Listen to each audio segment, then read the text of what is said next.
utang po ng Kongreso, meaning Senado at Kongreso sa taong bayan sa pamamagitan ng PhilHealth ay yung balanse ng 2026 na kulang ng 16B at yung nawala sa GAA na 60B, tapos yung PAGCOR at PSO na ayaw pa rin nilang ibigay. Therefore, the question that is begging to be asked is why did the 19th Congress allow that?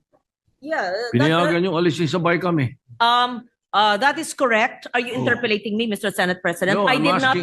Yes. I'm asking the It's a good question. the House Yes. because So- that is the question that's going Yes. to be Let me put it on asked record by para the people sigurado. watching us on Facebook right now. Salamat. Eh, bakit daw pinayagan ng 19th Congress? Hindi po ako Ginalaw sa pumayag, BICAM. hindi po ako po hindi po ako pumirma ng budget BICAM. Yes.